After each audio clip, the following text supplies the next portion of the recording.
요즘 지하철 사고가 잦습니다.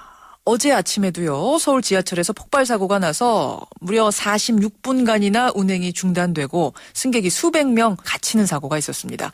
지하철 분단선 선릉역에서 벌어진 사고인데 문제는 지난 5월 금정역에서 발생한 사고와 유사한 폭발 사고라는 점입니다.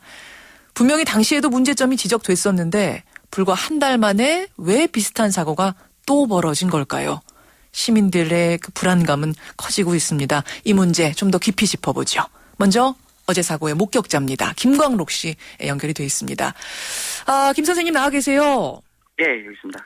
어제 아침에 그 지하철을 타고 계셨던 거라고요? 예, 맞습니다. 예. 그런데 어떤 상황이 벌어진 겁니까? 저희가 이제 선릉역에 정차를 해서요. 예.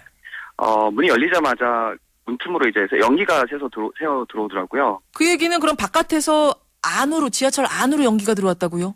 예, 그 밖에서 이제 연기가 유입이 되는 상황이었습니다. 예, 예. 그래서 승객들이 그걸 보고 이제 놀래가지고 밖으로 나왔어요. 예. 저희는 그래서 당연히 그러면 이제 안내방송 같은 게 나와서 어떻게 하라는 지시가 있을 줄 알았어요. 예. 그래서 대기를 하고 있었는데 전혀 뭐 그런 건 없었고요. 오히려 평소에 문이 닫히기 전에 나오는 방송 같은 게 있잖아요. 이제는 문이 닫힙니다. 어디로 가겠습니다. 이런 방송이요.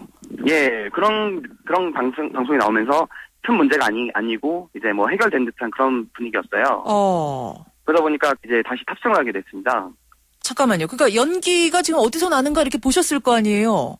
예, 그 위에서 나는 것이 보였는데 이제 그 연기가 차츰 사그라드는 느낌이 들었거든요. 예, 예. 그래서 저희가 탔는데 예. 이제 그때부터가 좀 문제인 것 같은데요. 멈춰서 출발을 안 하더라고요.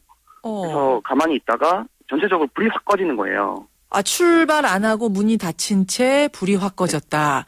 예. 그게 그러니까 타고 나서 몇 분이나 지났을까요? 느낌에 한 30초에서 1분 정도 됐던 것 같아요. 30초에서 1분. 그러니까 문이 닫히고 잠시 후에 불이 꺼진 거네요.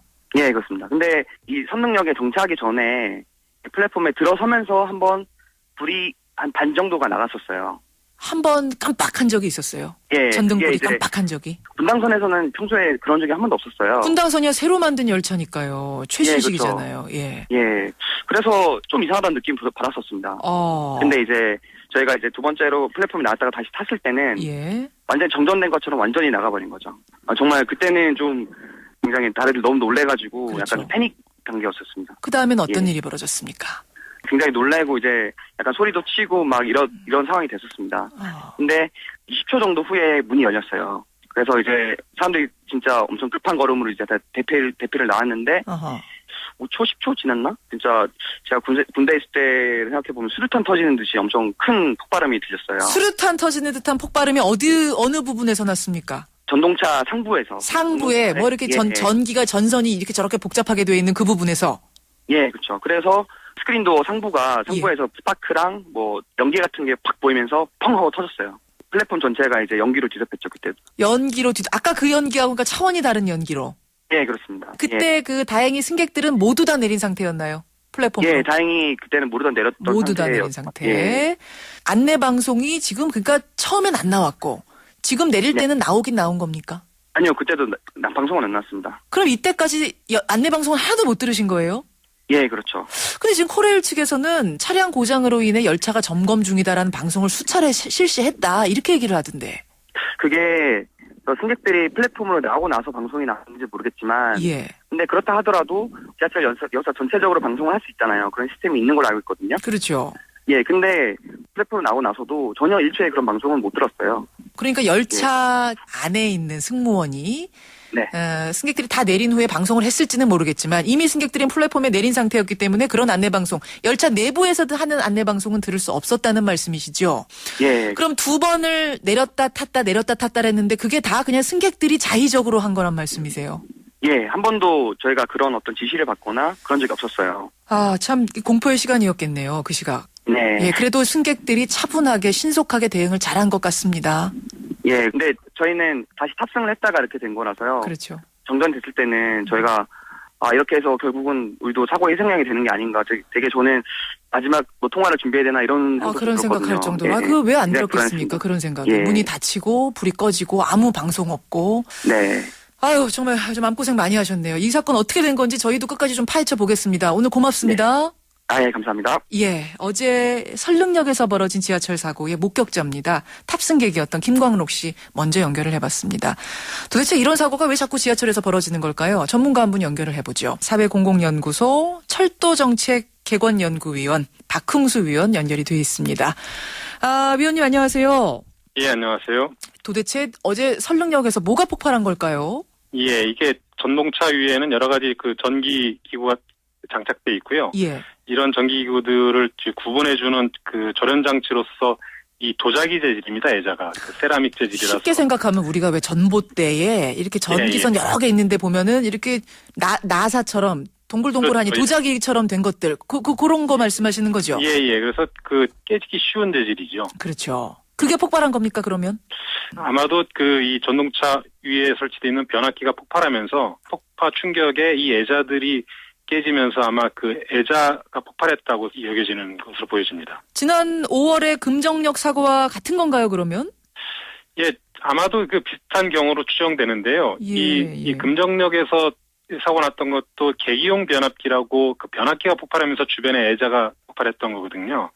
근데 모든 기계 장치가 수명이 다하면 교체를 해야 되는데 예.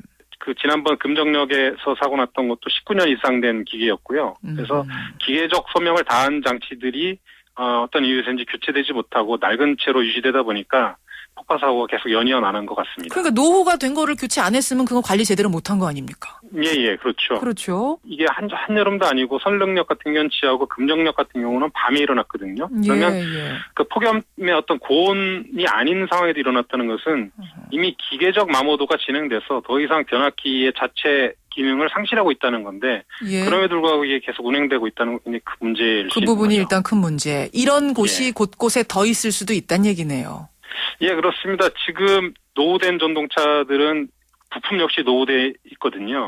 그런데 지난 2012년부터 이 전동차의 내구 연한도 없어지고 계속 정비해서 쓸 수 있게끔 법이 만들어지다 보니까 예. 이 낡은 부품을 계속 그냥 쓰게 되는데 이런 문제들을 해결하기 위해서는 신형 전동차로 교체한다든지 아니면 변압기 자체를 신형으로 바꿔야 되는데 예. 결국 이건 또 예산상의 문제로 연결되는 거죠. 변압기 관리가 제대로 안 됐던 문제 첫 번째 문제고 또 한 가지는 사고가 났을 때 승객 대피 매뉴얼이 이번에도 작동하지 않았습니다. 안내 방송을 예. 제대로 못 듣고 승객들이 자의적인 판단에 의해서 내렸다고 하거든요. 예. 이건 어떻게 보세요? 기본적으로 광역전철망이라고 해서 지하철과 전동차를 이용하는 기관들이 여러 곳이 있는데 그런 기관들이 이 안전 매뉴얼에 대한 어떤 공동 매뉴얼 작업이 필요하고요. 예. 그리고 좀 그 근본적인 대책이 마련돼야 되는데 사고 당시에만 잠깐 반짝해서 이 대책을 마련하고 매뉴얼화 시키는데 이 사고 유형별, 대처 내용 방식별로 매뉴얼을 더 전문화시킬 필요성이 있는. 세부화하고 전문화할 필요가 있다는 말씀이세요. 그리고 굉장히 시급하게 그게 요청되는 사항입니다. 그러니까 말입니다. 지금 세월호 참사 일어나고 나서 우리가 안전 점검 전체적으로 다시 하자 말만 하고 있지 아직 아무것도 이루어지지 않고 있구나를 또 느낄 수 있는 사고였어요. 이번에는 그냥 폭발하고 연기 나고 끝났습니다만 이게 잘못하면 화재라든지 제2차 사고로 번질 수도 있는 것 아닌가요? 예, 지하 공간 같은 데서 고압을 받았던 변압기가 폭발하게 되면 파편 정도가 아니라 만약에 화재가 발생하게 되면 이건 객실에서 발생한 화재하고는 또 다르거든요. 그렇죠. 화재가 어디서 발생했는지도 모르게 되고 아주 큰 위험에 처할 수 있으니까 긴급 점검이 필요하고요. 또 노후된 변압기에서 신속한 교체가 시급한 실정입니다. 예, 매뉴얼 정비도 시급한 것 같고요. 전체적인 점검도 시급한 것 같습니다. 오늘 여기까지 말씀 듣도록 하죠. 고맙습니다. 예, 고맙습니다. 예, 사회공공연구소의 박흥수 철도정책개관연구위원이었습니다.